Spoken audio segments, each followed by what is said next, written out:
Hey there, I'm Sig. Welcome to Happy Hour from Uptown New Orleans. It's Happy Hour coming today from the Columns Hotel on St. Charles Avenue. I'm sitting in for Grant Morris, who normally does this show. I think he's somewhere getting his English accent updated. There's no way. The dude's lived here for 30 or 40 years, right? Yeah. You cannot have that English accent. Right. You know, he's got to get that retuned. Yeah. And I think that's what he's doing. So for the next 60 minutes, you'll get to meet just four of the, five including me, many thousands of fascinating people who live in New Orleans, and you'll get to hear some live music too. At the end of the show, you might conclude New Orleans is a great city where people love to talk, have fun, and enjoy great music. But you probably already know that, so let's get right to it, to doing nothing by enjoying the next 60 minutes of Happy Hour together, where literally a bunch of strangers who kind of know each other sit down and talk. We're supposed to have Lorelei Cropley. Is that the correct pronunciation of her Yes, name? it is. She is a member of the clinical faculty at Tulane School of Public Health in the undergraduate program. She was supposed to be on the show today. I don't know why I find this funny, but she has food poisoning. Oh, no. So she's not here. I didn't make that one up. That's just the case. So she's not here. She'll be on a future show. We do have Carrie Dunn. He is an author whose debut novel, Joe Peace, has just been published and is already a critical success. Reviews are comparing Carrie Dunn to detective writers James LeBurk and Elmore Leonard, and described the novel as a mystery with more twists than a nest of rattlesnakes stuck in an icebox. That sounds like a country song. Some possible insight to Carrie's background, which we'll get to in the next round of cocktails, is this sentence in a review. And actually, I want Carrie to read this sentence because actually it confuses me. Can you read that sentence right there? If it confuses you, it makes sense. Let's see. Can you see it? Oh, yeah. Nothing like a blind Yeah, let me writer? take off my glasses. There you go. Let's see. Carrie Dunn immerses readers in a world of drug gangs, police life, and corrupt officials, then dishes out the action with an assured and authoritative touch. All That right. cost me a lot of money. Okay, so that's Carrie Dunn. Give it up for Carrie Dunn. Yeah. Also joining us, Jim McCormick is one of the country music's most sought-after songwriters. Jim splits his time between writing in Nashville and teaching in New Orleans, where he's a visiting professor at Loyola University's School of Music Industry Studies. Professor McCormick is the only faculty member at the university on Earth, at any university on Earth, who had 2 number-1 hit songs on the U.S. country music charts last year. Jason Aldean's Take a Little Ride and Brantley Gilbert's You Don't Know Her Like I Do. Jim has written hits for other country artists too, among them Tim McGraw and Trisha Yearwood. Jim McCormick is an impressive musician and recording artist in his own right, stretching back to the 1990s when he fronted local alternative rock band The Bingemen. Jim's latest recording, The Middle of the River, is about to be released any day. Actually, it's on Spotify. It is. So it's released, just so you know. It's out. And The Middle of River is Jim's first solo outing in 10 years. Unfortunately, our studio audience is leaving. Where are you going? You can't leave us. What are you doing? Jim has songs. We've got live music. We have an open tab for you. Oh, yeah. We have one lovely lady who's sitting here doing needlepoint, and she's leaving. That's how long these intros are, Grant. Thanks for writing them. Andrew Duhan, Happy Hours Troubadour. Yay. Andrew is a singer-songwriter who wanders the country and the world with his guitar, and when he wanders back home to New Orleans, comes and co-hosts Happy Hour in return for nothing more than a friendly smile and a half a dozen gin and tonics. Just back from his successful appearance at Bonnaroo, Andrew's sensational new album, The Moorings, is available wherever good downloads are sold, and that is the brutal part of the show. Yeah. And our studio audience is back. Yeah, right. But she's grabbing her stuff. Only temporarily. Hey, I don't think those are your pillows. Those aren't pillows. Those aren't pillows. Okay. Well, she's out. That's good. And I think I might not really be able to do this, but in my real life, I am part of Ray Hutch Entertainment, and we own and produce the Voodoo Experience. And I think it might be safe to say, break a little bit of news about Andrew, right? Or Yeah. we're doing this, right? Yeah, then I guess we're doing this. We're doing this. We're breaking this. This is an exclusive. Andrew Duhan at Voodoo this year. Yay. They called you, right? Yeah. Aaron told me something about it. All right, yeah. good. Very good. Well, we're very excited about that. Like I said before we sat down, the show is really a combination of everyone just kind of talking and sharing. I want to start with Carrie really quickly because I don't do a lot of reading, so I haven't read your book. I'm currently... Don't or can't. We could tell the way that you recited that list, yeah. Let's go to the music. He does listen to music. You know what? I forgot an introduction because you're not on here. Boy, am I a jerk. I even called you to be on the show. And if I'd known you were going to be a dick, I wouldn't have done it. Also with us is Alex Rawls, a new father of his beautiful daughter, Clara, who I like to call Carla. He's also the founder, publisher, editor-in-chief, and chief writer for myspiltmilk.com, which is really an amazing, insightful music and culture online entity. I don't want to use the word blog, but it recently got nominated for Press Club Award for Best Independent Blog. Fantastic. Yeah, That's awesome. Congratulations to Yeah. that. Right now, you know what? That woman's in her room clapping for you. There we go. I believe it. She feels I believe it. One Yeah, who just yeah, left. yeah. So, Carrie, back to you real quickly. Okay. Your book. Tell me, are you a local guy? Are you from New Orleans? Because what this sentence talked about sounded like you were just writing the newspaper, like what happens here every day with corruption and Yeah. stuff. Well, actually, it's set in Austin. I lived in Austin for 20 years. Grew up in Baton Rouge. Visited New Orleans a ton. My second book's about New Orleans, but kind of after I moved away from Austin, feeling a little homesick, and the story kind of takes place there to get that out of my system. Now, I would imagine everybody at this table has a certain fondness for Austin because of just the musical vibe. Do you live here now? Are you a New Orleanian? Baton Rougean. Baton Rougean. Yeah, so I'm kind of the outer limits. All right. Well, yeah, very outer limits compared to New Orleans, but we're trying to get here. All right, good. And how's the book being? How's it doing? Are people buying it? Yeah, Downloading family it? members, friends.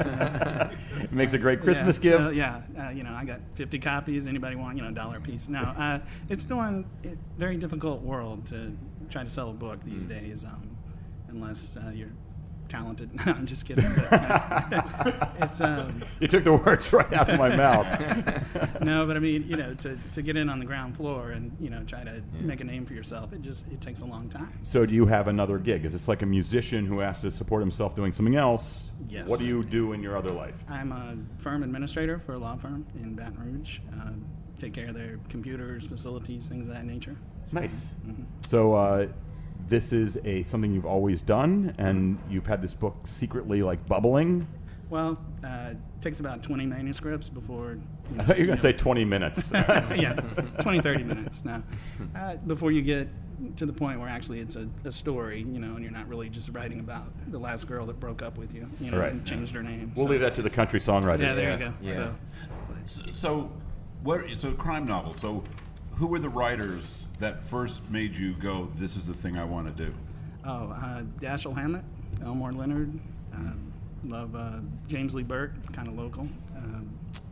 Those are the three big ones. Raymond Chandler. Yeah. I'll tell you, Chandler was one of those that for me was like a complete gateway drug. There was about 7 years where every time I'd go in a secondhand store, it would be looking to see, is there a Raymond Chandler I don't have? And it was like sort of this process of every time you'd look. It was like the same way like with albums, where I'd buy a book, look at the back cover, and it'd say like Dashiell Hammett and James Cain. Now I'm going after Postman Always Rings Twice, and just started down this rabbit hole for about 5 years. And I miss that in modern books. I mean, the supposed crime novels these days, the heroes are generally unfailing badasses who kick everybody's ass and go home, don't have any background story, anything like that, don't have any human feelings. And I miss that about noir. I mean, these guys drank a lot, they pretty brutal to other people, disassociated, I guess that post-World War II kind of thing. And I tried to update it with some salty language and humor, see what happens. Cool. So let me just, Dashiell Hammett, a longtime lover of Lillian Hellman, whose birthday it is today, who is a New Orleans, Did you just Wikipedia that or something? No, I made a note of it earlier this morning because I was interested in her. Country western song. She's a native New Orleanian, by the way. So anyway, second time I'm thinking about Dashiell That is Hammett today. amazing. That is unbelievable. That's how we planned the show, actually, around that sentence happening. It's like 6 degrees of Dashiell Hammett. A game that's been played exactly once. Copyright pending. Right on. Jim, as a songwriter, books, as authors, songwriters, I mean, you guys, and Andrew to that point, you guys go through a similar, and everybody at this table, you guys are writers. This is interesting because you guys are all writers. Process. Yeah. He's got to fill 300 pages. You have to fill 3 minutes. You have to do whatever you do on your whatever Oh that my barometer God. is.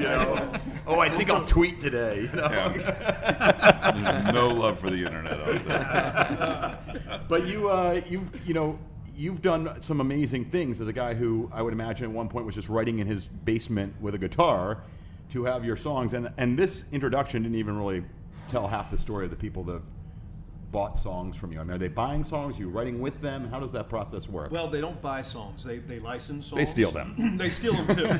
No, we leave that to the consumer or non-consumer. The process is a license, and so there's a you participate in royalties. You always own the song. Artists license the song. Record companies license the song, and it gets out there. Hopefully via radio, which is the primary means by which country music listeners find new music. They still are they're terrestrial radio lovers.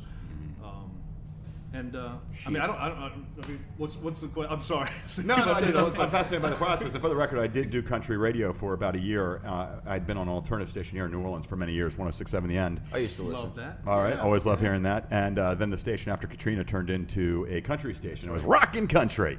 And I was forced to either not have a house and not have a job, or not have a house and have a job.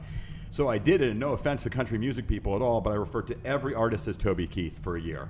And it seemed to work for me, and I moved on. Well, that sounded like Leanne Rhymes. I don't know about that. No, it was Leanne Rhymes, but I called her Toby Keith, Yeah. and the audience seemed to not like it. With that, guys like Toby Keith, do you write with Toby Keith? Do you write with? I write with Brantley Gilbert, and I Uh-huh. wrote "You Don't Know Her Like I Do." Luke Bryan is a very close friend and co-writer of mine. Randy Hauser, a few folks out there. Tyler Farr, who's making a dent in it right now. John Party. I've been really fortunate to have come up over the decade or so that I've been working in Nashville with a lot of guys who have gone on to success as artists and had their own recording careers. So I'm a guy who gets invited on the bus to write on a leg of a tour. With That them is here awesome. and there. It's a lot of fun. It's That's a lot really of fun. cool. Yeah. I want to. You were going to ask something. Hey, what do you, when you're writing with these people, what do you bring to the table? And I don't ask that sarcastically. Coffee. I bring girls. No, it's like, what's your thing? Yeah. No, I mean, because they no, can get girls. They don't need Yeah. him for that. I think when you're writing with an artist, you are first of all, they don't need you at all, right? You're right. And so, what are you there for? Obviously, you have a relationship with them, or they think that you're going to bring something. I'm a lyricist, so that's my left hook, and that's what I'm bringing into the ring. If that's something that is required of me. But a lot of the folks I write with are just absolutely brilliant lyricists themselves, so they don't need me for that. It's more of a facilitator and someone to be in the room with, and co-writing is, I think, very, very. It's underappreciated how valuable it is to have to show up because someone else is depending on you. And so when you have that appointment with somebody else to sit down and write, it forces you to be there in the writing room and to work for 4 or 5 hours that day. I want to throw something in, and by the way, our guest and we're talking to a lot of different people. Jim McCormick is talking specifically about country music as a country music writer and singer, songwriter, and performer. I think you are understating what you bring to the table. I think especially today, in today's modern country music, a lot of these guys are equal to being pop stars, and Yeah. they need somebody who Right. can write hits. And not only that, he's overstating what the pop stars are bringing to the table. Absolutely. A lot of times. I think it's a shame. I think it's a shame that people are up there on stage and they look great and they know how to perform and get the crowd in there, but no one knows how involved they were in writing that song. If it's a love song, are they thinking about a love that they wrote about, or is it somebody They're just else's singing the love they're lyrics. singing about? Right. Or if it's a heartbreak song, was it their heart that was broken or not? I want to fucking know. Yeah. But you don't know. These guys are singing everybody else's song, or maybe they co-wrote, but how much of it did they write? And you just don't know these I had things. an interesting, I won't name the artist, but he's like 7 feet tall in country music, and he was playing the House of Blues, and this is during my, Toby Keith era. And we were interviewing him, and I don't know anything about country music. I'm a modern rock kind of guy. And I asked him kind of the question, so when you wrote this song, what were you thinking about? And it was like dead air. It's just like, I need to text the guy who wrote the song. Right. Where is Jim McCormick? Real quickly, we have, go ahead. I just want to ask Jim, you hear a lot about the Nashville songwriting mills or anything like that? Do people contact you directly? I mean, He's got the key to it. Well, yeah, I mean, you know, I've been hanging out there for 13 years, Yeah. and so I'm very fortunate to be with BMG Chrysalis. They're my publisher. Okay. In other words, they're my agent. They allow me to work on writing songs, and they shop the so you have songs. specific artists in mind when you're writing a song. Not always, but you know, the market is what it is, and I think if you immerse yourself in it long enough, it makes itself apparent to you, and you know what is within the market, what commercial country radio wants to play, and you know, generally the guys I work with, we're all aiming for that target. I know we want to get to a song here, but a quick thought though is, can you write a song for Taylor Swift? Do you think you have what you need to have to be able to write a Taylor Swift song? Absolutely. Give him 20 minutes on a toilet and a guitar, and he can get that done. That's so wrong. Sig- So Sig wrong. is saying So that. wrong. I bet if we Somebody put him in has the to corner, dump him. I bet if we put him in the corner for the next 40 minutes to 40 minutes of the show, he could, Well, right. he could knock it out. Isn't that what Roy Acuff did with Hank Williams when he showed up and he had a couple of songs? Roy didn't believe that skinny little boy wrote those songs, so he sent him in the other room, locked the room, and only one door, and said, "Come out of there with something about a heart that's lying." And he came out with "Your Cheating Heart" Incredible. in a half hour. Wow. So that was the test. Whoa. But yeah, but the point, the problem with not a problem. The issue with Taylor is that she writes all of her own material. So a guy like me, you know, a pure songwriter, we are interested in those artists who are looking for material to interpret Entertainers, on their you mean, records. not Entertainers, artists. yeah. I mean, But let's just in the say, parlance of, you know, say in the I want to put my kids through college for the rest of my life and stuff like that world, if the phone call came and the Taylor Swift people like, hey, Taylor wants to work with somebody. I'd love to. Yeah, of I'd course, love right? to. It'd be I'd love to. phenomenal. Now, I've met Taylor. Taylor's brilliant. Yeah. Taylor is brilliant. She's charismatic. Some of her songs I admire very much. I mean, you know, she's a force of nature. I wake She up is. with Taylor Swift music almost every day. I have a 12-year-old and a 10-year-old, There you go. and I I know it's all the same song, but it's hooky, it's amazing, and it means so much to them. It's in their world. Let's do this. I want to get to some music because I want to make sure we have a lot of that in the show today because we have some great musicians between Jim McCormick and Andrew Duhon, who's playing the Voodoo Experience in November 1st, 2nd, and 3rd. Very stoked about that. From your new record, which is out, first record in 10 years, what were you doing? Where you been there, Jimmy boy? Where you been? Hey, Yucca Puck, what are you doing? You can make records, right? You know, my friend Chris Bergson, he wrote me a note and saying congratulations on the record. He said most folks write 10 songs in 1 year. You wrote 1,000 songs in 10 years and picked the 10 best for this record. Have fun. You know? This song is called Falling in Love with Waitresses. This is Happy Hour on itsneworleans.com.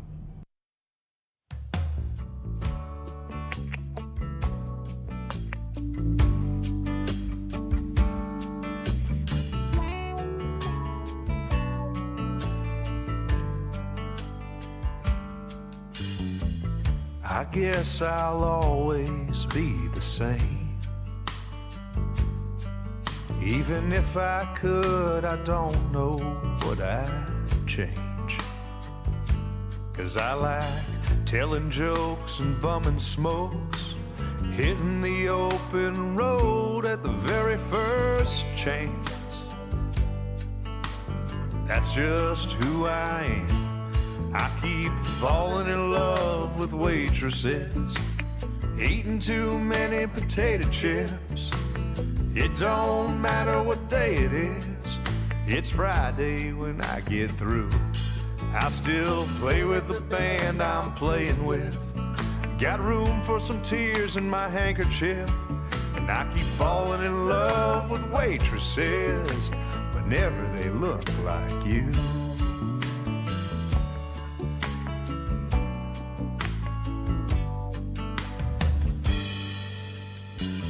If I had stayed a little longer, well, my leaving would have only hurt you more. When you have a restless soul, moving on is the only way you know. No matter where I go, I keep falling in love with waitresses, eating too many potato chips. It don't matter what day it is, it's Friday when I get through. I still play with the band I'm playing with, Got room for some tears in my handkerchief. And I keep falling in love with waitresses whenever they look like you. I told you don't wait for me, and you did not ignore me. Now you're wearing another man's ring. That doesn't change anything. So I keep falling in love with waitresses, eating too many potato chips. It don't matter what day it is, it's Friday when I get through. I still play with the band I'm playing with. Got room for some tears in my handkerchief. And I keep falling in love with waitresses whenever they look like you. Yeah, I keep falling in love with waitresses, but I'll never find anything like you.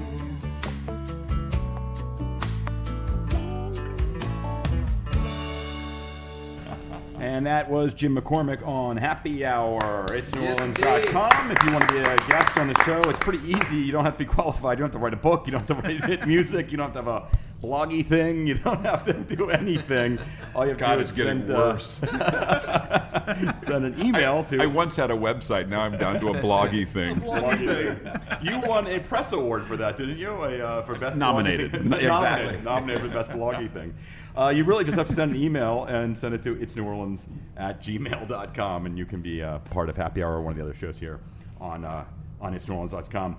Great song, unbelievable. Thank you, sir. Thanks song a like lot. that. Do you hold that in your pocket, or like, no. or No, like if we- somebody called you today and said they wanted to buy that song, or cut it and right. license it. Absolutely, we'd love to. And I mean, yeah, most of the record is, you could say, from the cutting room floor. Most of the record, the song "You Didn't Have a Good Time" was cut by Randy Travis, but all the other songs have not been cut. And it was kind of a chance for me to look back on the decade or so that I've been working in Nashville and take some of my favorite songs and bring them to light. Knowing that they probably will not see the light of day via major country artists. So just to get them out there and share them. Spotify just sent a tweet letting us know that your next record, 2023, That's right. is you can pre-order now. The advanced copy, yeah, right. And it comes with lyrics. That's really nice. It's really good. And it has the song that Taylor Swift wouldn't cut. So, I have a question for you, Jim. Yes, sir. So this is 10 years of tunes that you selected from. Did you select the tunes that you thought were the best, or because this was your record inside of Shopping Songs, were these the tunes that were most personal to you, or your favorites? Yeah, or? yeah, absolutely. These are your tunes, these are yeah. the ones that just would never go away. Yeah. That I just would always think, man, I'm so proud of that song. Even Yeah. if nobody ever cuts that Cool, song, yeah. I'm so proud of having written that song. Right. And you know, that was what it was. And it was a chance for me, I didn't mention this earlier, it was a chance for me to take that work that I loved so much and bring it back and recast it with some Louisiana cats, Shane Theriot, Calvin Turner, Doug Belote, and a few other guys. And put their fingerprints on it. Yeah. Put a different interpretation than the way that the demo went in Nashville. Yeah, it's funny, you know, I feel like when you write songs, just in general, you have this idea of how good or how effective they'll be at translating to other people, and you're rarely correct or even close. You know, like the ones that you thought, oh no, that's not going to hit anybody, is the one, and then the one that you love, nobody pays any attention to. I did not think this crack song was going to be a makeout song. I just didn't see that coming. Now, Andrew, as a songwriter, like, and this is, you know, you are to me a very emotional live performer. Like your songs are your songs. Right. Like, you know, when you watch, as a fan who watches you perform, you are in that moment. Eyes are closed. You are performing lyric by lyric that mean a lot to you. Right. Does the idea of writing songs and have other people do them? Is that something you would want? Is that something like that you would be challenged with? I think about it like crafting custom furniture, and what you do is making furniture, and maybe this isn't the one that you want in your home, but it is, you know, a job to be able, or in a craft to be able to do this custom job for someone else. And I'm totally open to the idea. I'm actually interested in getting into the co-writing thing, but it certainly, to me, would be like a separate sort of.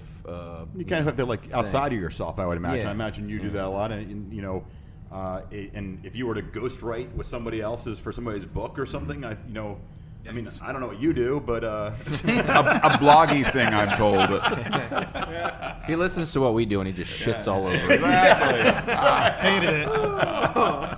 now My Spilled Milk is officially now a year old, right? Are you there at this point? We 1 year, beginning of June. So yes. That's fantastic. Congratulations. No, thank you. It is the best bloggy thing coming out of New Orleans right now. Amen. Oh, well, thank you. It's It's a small pond, the bloggy thing, but thank you. I appreciate that. In all seriousness, Yeah. of the people who are covering music and culture in New Orleans, what is most impressive about it to me is that you're not just doing something. Some of the other people who are doing it, they're putting something up here, they're putting something up there.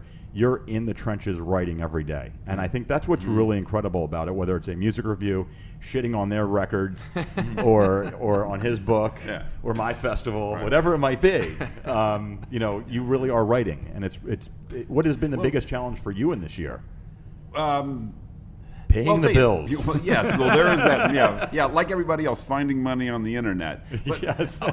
Actually, I'll tell you, the writing is the challenge, but the writing is also the fun part at a number of levels. I mean, part of it is simply, all of us create because we really enjoy it.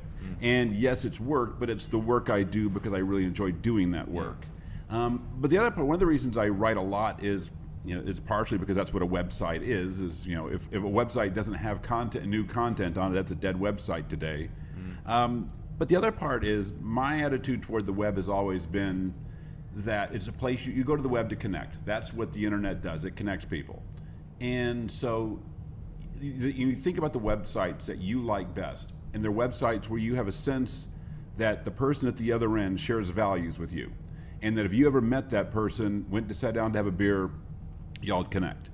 And so, in a sense, as I write, I'm putting my thoughts out there every day, and you're kind of, at some point, you start to have some sense of who I am at the other end. And you read me for a year, you read me for a month or so, and you have a sense, okay, he likes that, he doesn't really get that stuff, he's all about this. And so you start to have a sense of who I am. So I think about it as both writing, an individual story, individual pieces, but also to some extent writing a big thing. Like here's the year I wrote, and I hopefully, if I'm doing my job well, I'm writing with enough personality that you feel like have some sense of where I am, where I come from, and what I think about.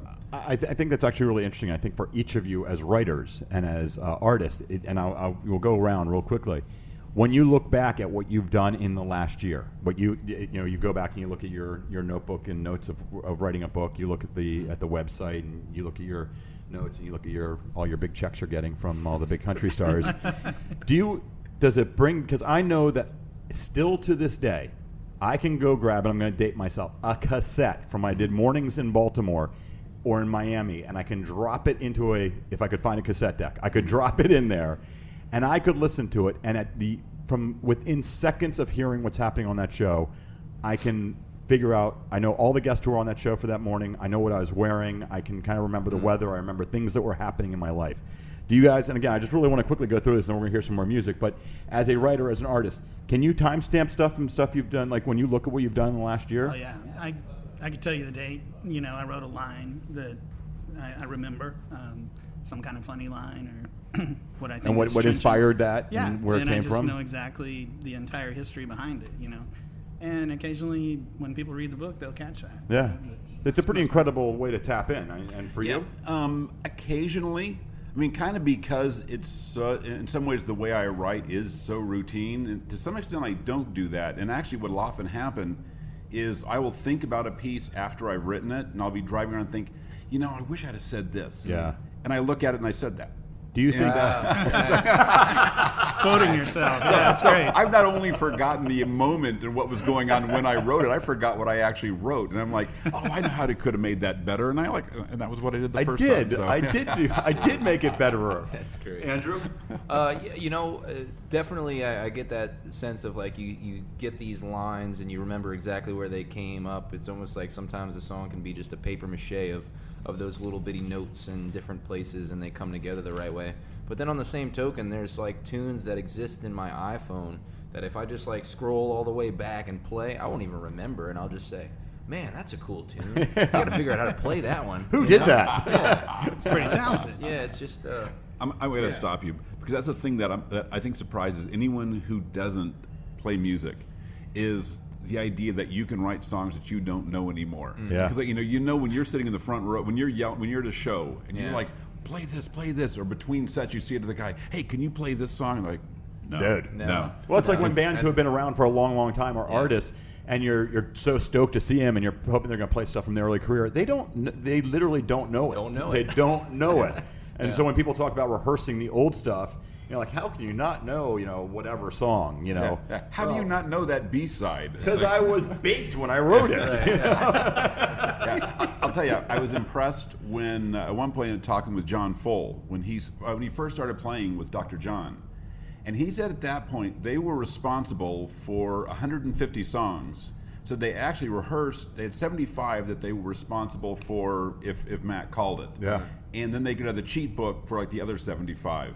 But I was like, I thought that's pretty impressive for Mac to be carrying around 150. Yeah. Jerry Lee Lewis, and I think this was the same with Elvis's band, they were responsible for everything, and he didn't call it. He just started playing it live. And there's a great double live CD from like the mid-'80s of some West Coast dates he did. I forgot what it's called. The Palomino Club? I think it is the Palomino Club. Well done. You should have a music thingy. Some sort of bloggy thing. Yeah. Let's write this down. In the liner notes, there's mention to the fact that he literally would just put his hands on the keys and start playing. Yeah. And the band was like, whoa, here we go. Whatever it is, Jim, we're going to listen to one of the song that you wrote for Jason Aldean. Okay, all right. But real quickly, in this conversation. Yeah, I agree. I think it's both and. I think it used to just be much more diary-like for me to be able to know where the songs came from, what they were about in my personal life at the time. And the more I've done it, and I write about 150 songs a year, which is what I've done for over 12 years now. Wow. You don't remember all the songs you've written. You don't remember that they exist. Now, do you ever write a song? I got my song for today. It sucks, but I got my song. Right. I'm never playing this turd again. That's the name of this song. I used to. Every now and then there's a day that you got to just slog through, and you kind of hoping lunch comes up quick, and you get it done. But oh, look, Snapchat. I think the more you do it as a job, and it's my profession, the less likely it is that they're like diary entries, and the more focused in you are on meeting the needs of the marketplace, getting the job done in the best way you can that day, and then getting out, and kind of having a little amnesia so that tomorrow you can go do it again. Yeah. It helps to be able to forget what you wrote.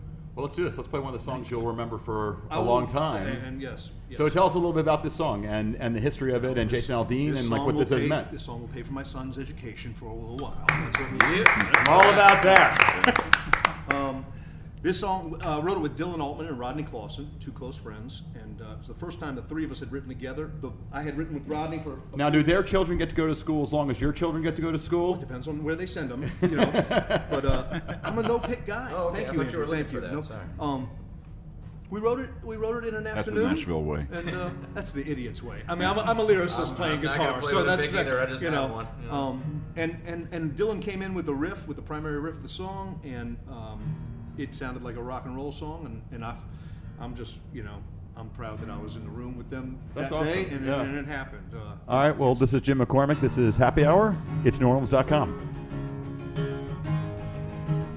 Been going round and round all day, baling some hay, stacking it all up. Can't wait for the sun to go down. Roll into town, shine the old truck up, swing by the quick stop, grab a little shiner box, then ease on out your way to your place around 8 o'clock.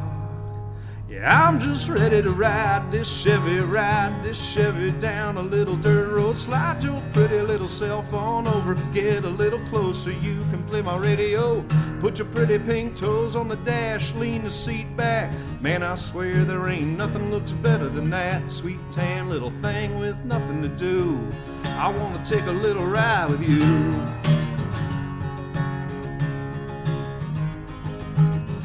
Hope you're wearing those frayed out cutoffs. Make me wanna get lost out in the blue light. Drop the tailgate down on the turn road. Watch the corn grow. Baby, that's a good night. Anyone from the heartland is gonna understand what I'm talking about right now. Ain't no doubt I got a game plan. Yeah, I'm just ready to ride this Chevy down a little dirt road. Slide your pretty little cell phone over, get a little closer, you can play my radio. Put your pretty pink toes on the dash, lean the seat back. Man, I swear there ain't nothing looks better than that sweet tan little thing with nothing to do. I wanna take a little ride with you. Yeah. Thank you. We call that song 4 Chords to College. That's what it's called. Well said. Well said. It ain't rocket surgery, is what I like to say. You know. So I noticed that you sang the lyrics that you wrote rather than the lyrics that ended up on the record. Well, we wrote those too. Okay. Nice. But yes, the original lyric had a Shiner Bock. And some of them have a Chevy, some of them have a Ford, and one of them has a Honda. It was. We're ready to receive. You wrote Shiner Bock. What did it become? Grab a couple Rocky Tops. Right. Yeah. You want to tell the story? It was a situation where after Jason had cut the song, and after they had put it out and gone to radio with it and gone to iTunes with it, it was released. It was the debut single of his current record, Night Train. Shortly thereafter, he made a sponsorship deal with Coors Light. Yeah. And they came to us and asked if we would help this situation out by perhaps tweaking that line, so it was at least less competitive with the current big sponsor of the tour. And you were thinking, we were very happy to my help child out. might want to go to graduate school. But I've said it before. The detail itself. That's a damn rock song. It's not like we were writing a philosophical statement or something like that. And I'm proud of it as a rock song. I was proud to get some of my love for Led Zeppelin into that song. The detail of the thing was not major. It did not change a plot. It did not change a character. It did not change a theme.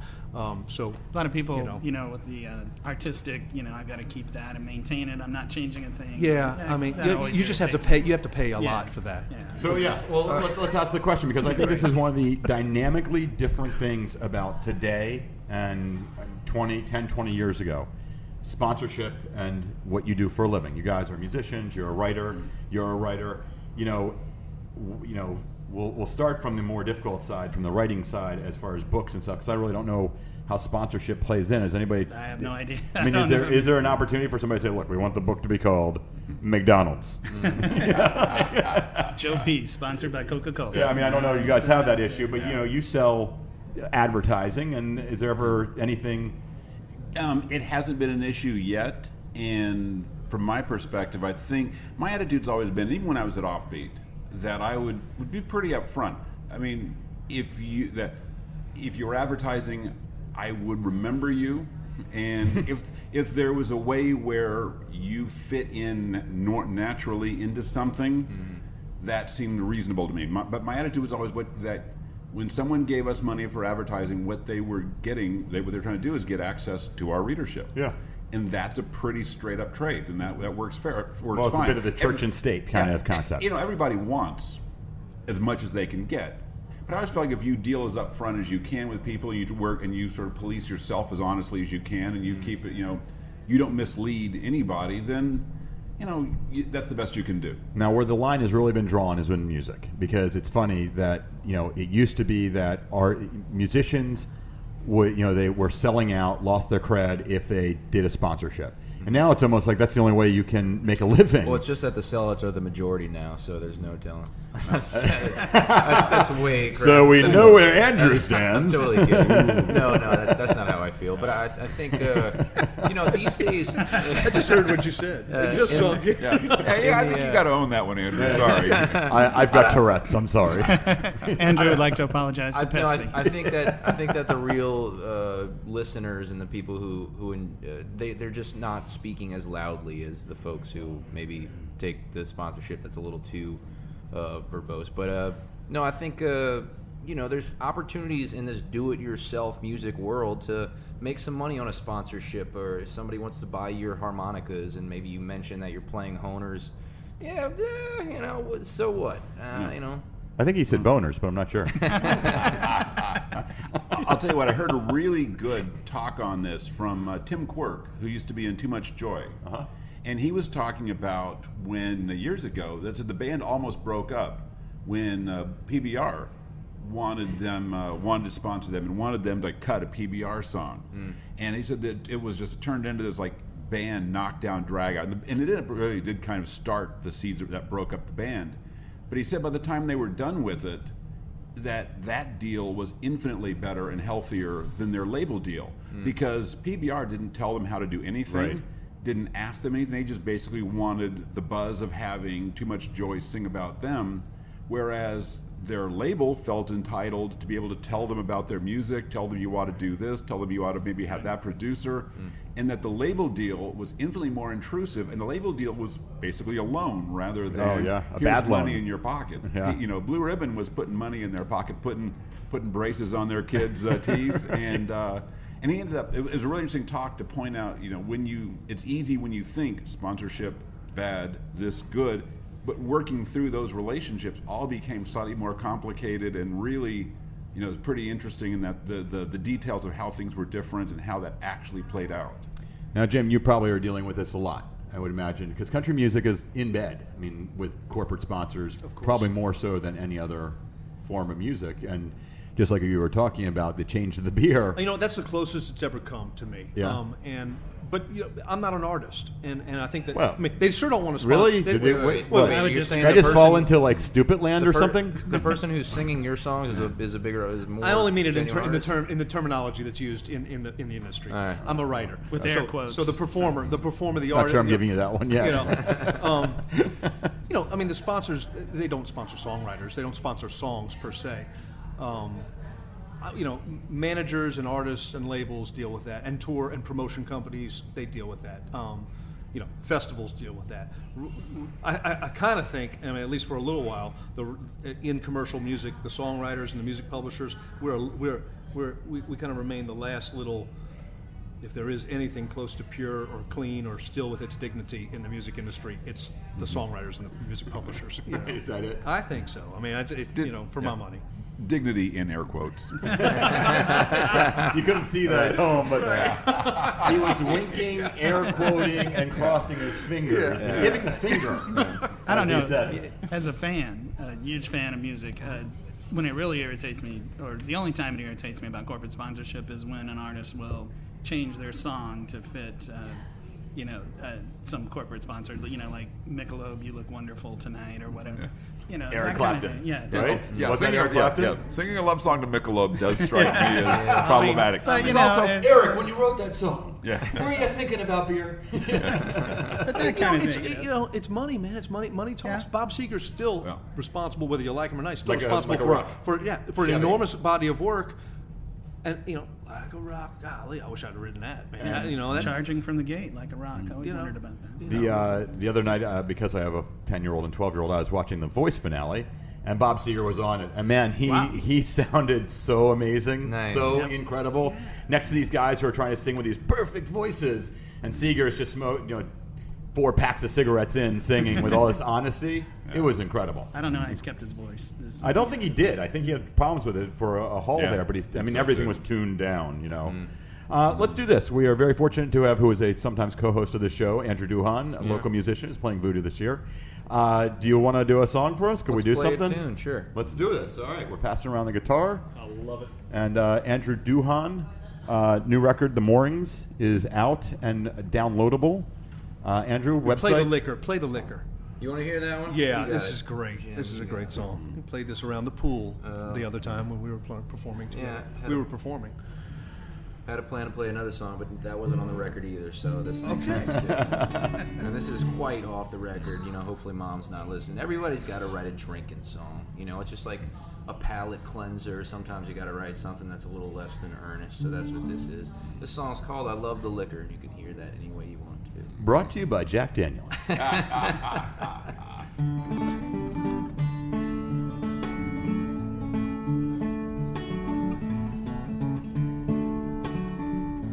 Well, I met a girl up in Tennessee. She liked the caramel rye whiskey. I'd get limp, but she'd get frisky. So I'd frisk her and then she'd frisk me. Yeah, she's a whiskey girl and I love liquor. Easy on the eyes and hard on the ticker. Woke up in the morning, ain't never been sicker. She's a whiskey girl and I love liquor. Well, I met a Russian girl and I was taking my time. She liked the vodka, I liked the shine. Had the comrade standing in line, and before she let me poke, I had to blow her mind. Yeah, she's a vodka girl and I love the liquor. Easy on the eyes and hard on the ticker. Woke up in the morning, ain't never been sick. She's a vodka girl and I love the liquor. Well, I met a tequila girl who liked Mexican hash. Wanted to get high, but I didn't have the cash. Put it on credit, and we both got trashed. And she did the Macarena on my mustache. Yeah, she's a tequila girl and I love liquor. Easy on the eyes and hard on the ticker. Woke up in the morning, ain't never been sicker. She's a tequila girl and I love liquor. I'm gonna run back down the line just in case you forgot anything. Yeah, she's a whiskey girl and I love liquor. Easy on the eyes and hard on the ticker. Woke up in the morning, ain't never been sicker. She's a whiskey girl and I love liquor. She's a vodka girl and I love liquor. Easy on the eyes and hard on the ticker. Woke up in the morning, ain't never been sicker. She's a vodka girl and I love liquor. Tequila girl and I love liquor.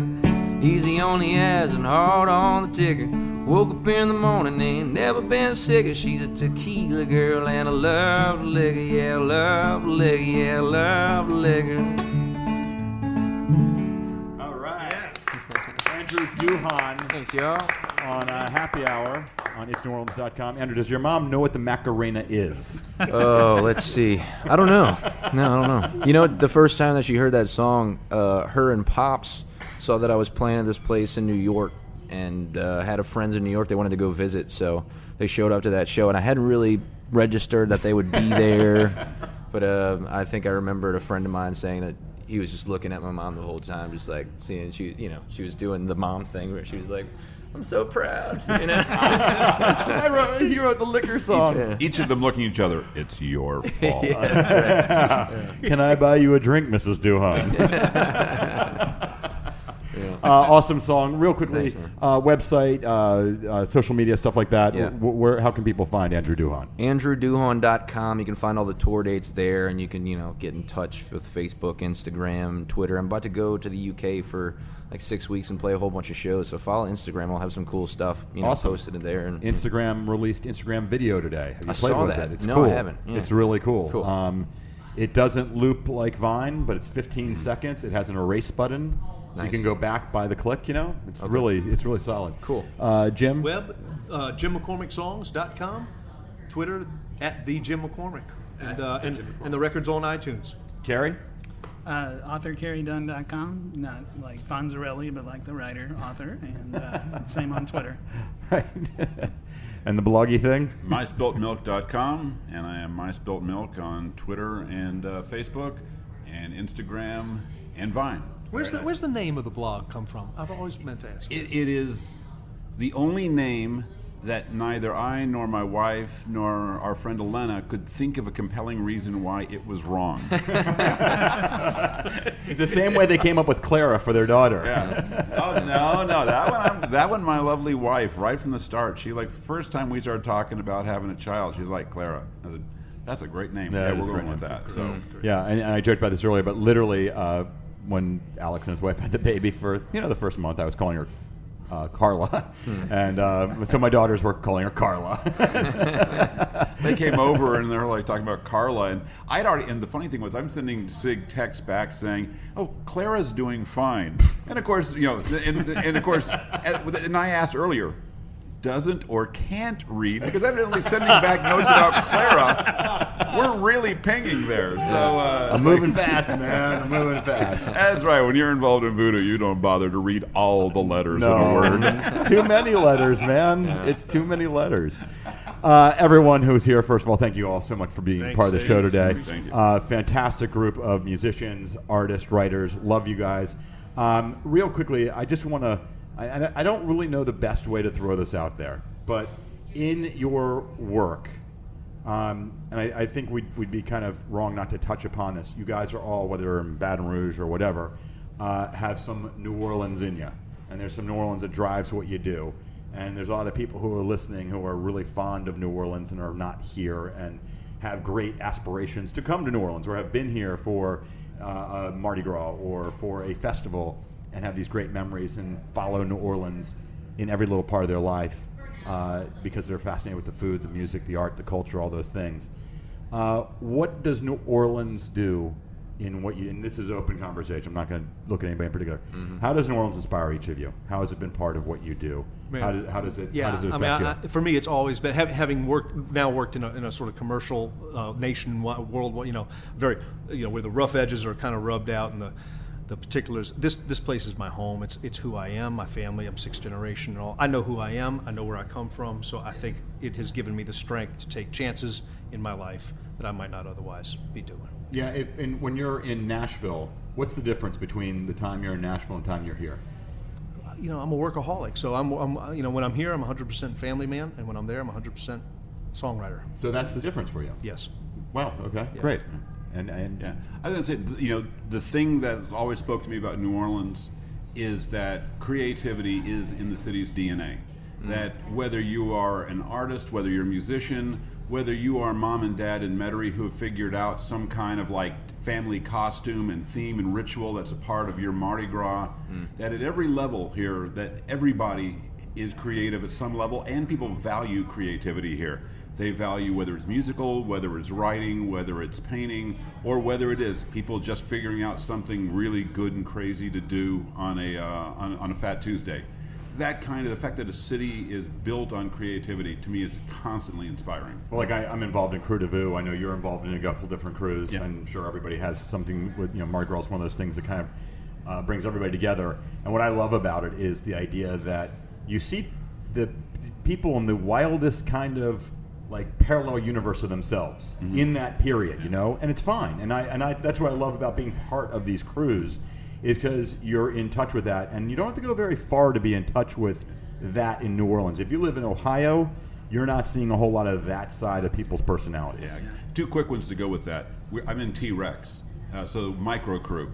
We actually have people who will actually make micro fans. Oh yeah, to and make like micro ladders to watch the parades go by. Yeah. The fact that we inspire people to come up with their own way to join, that knocks me out. I was out there last year, and I was blown away by all the little things, the little viewing stands that people. Yeah. I'm like, I mean, how do you do? Like, I'm so impressed you thought of that. I'm bringing a lot of little things next year. My daughters are all about it. The other one that was brilliant was Renee, who does Blackened Out, a really good food blog. That one year I see Renee with friends on Fat Tuesday, and they're walking around with musical instruments, and they're just walking St. Charles, walking with the people in the crowd and say, "What's your favorite song?" And they'll say, "Oh, we love Mustang Sally." Okay, we'll play that. And then they just blow insane noise because none of them can play an instrument. And that by itself is great. And the fact that the 75-year-old grandmother who said that is in hysterics laughing as well. It's like everything about that's great. The crowd loves the insanity of the moment as much as the people who created that moment. Andrew? Anything? Any inspiration from New Orleans? Yeah, I mean, and I think it's quite specifically about the inspiration. It's like if this place is a muse, it's one that isn't polished up or wears makeup. She's real cool with like waking up and smoking a cigarette and not crossing her legs. She's she get the guitar. We got a country song. What's her number? Yeah, Right. And Jim just stole that.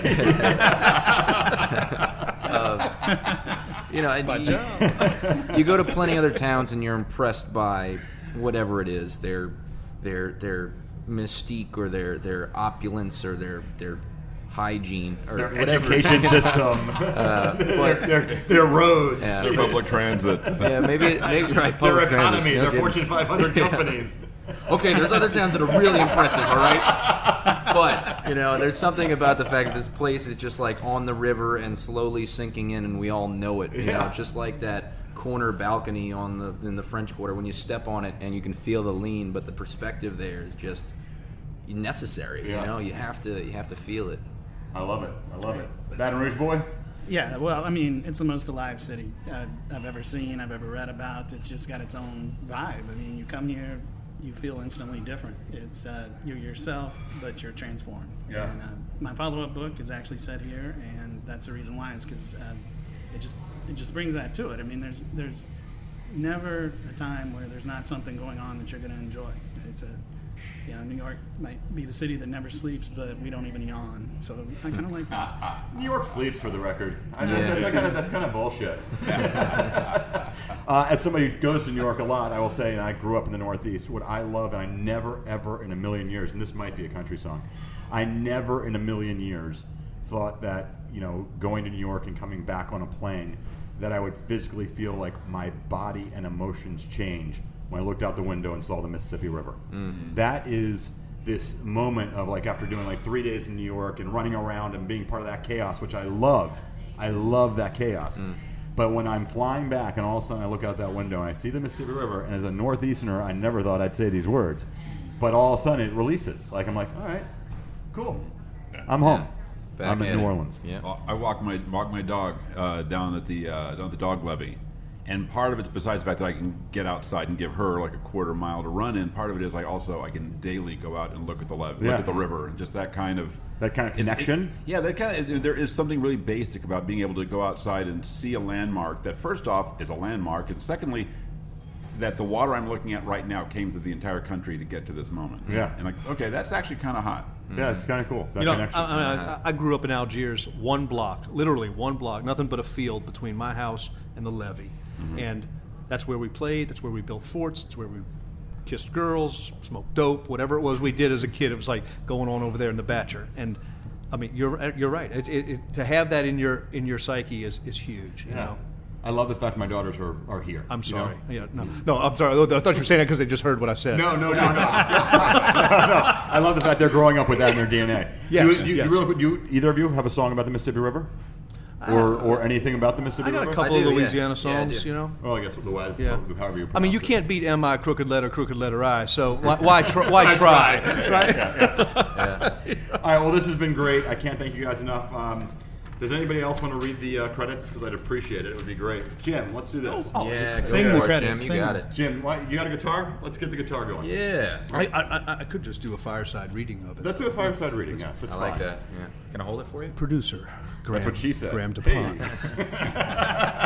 Producer Graham DuPont and Trish Kaufman. Associate producer and technical director Do we have music? Chris Kehoe. There it is.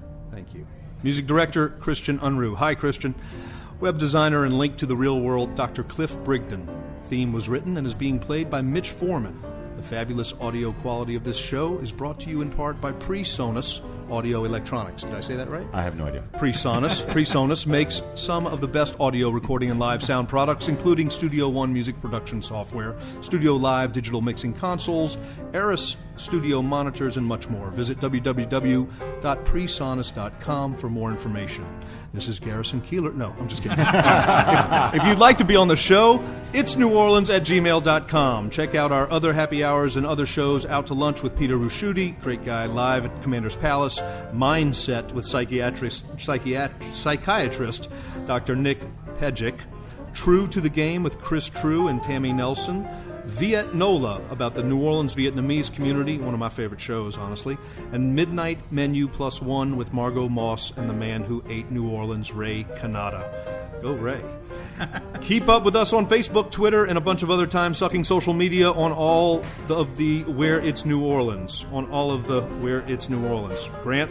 Yeah. If you're listening to this on iTunes or Stitcher, thanks for subscribing. Take a moment to rate and review us. that helps other people find us. How was that, Sig? That was fantastic. Right on, man. On the money, man. Thank you to all of our guests, guys. You were great.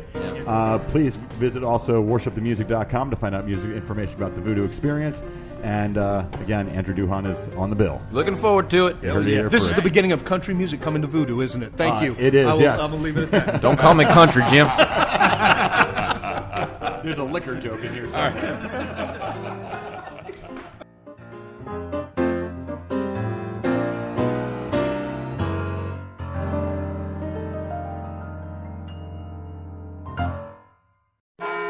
Farmers Insurance knows that there's a not-so-subtle difference between the sound of a car hitting your rear bumper and the sound of a clown car hitting your rear bumper. Whoa, whoa, whoa, whoa, whoa! Sorry about that. Here's a balloon animal. Add my information. We call that a three-ring fender bender, and we covered it. At Farmers, They know a thing or two because they've seen a thing or two. click for more. We are farmers. Bum, bum, bum, bum, bum, bum. Underwritten by Farmers Truck Fire Insurance Exchanges and Affiliates. Products not available in every state.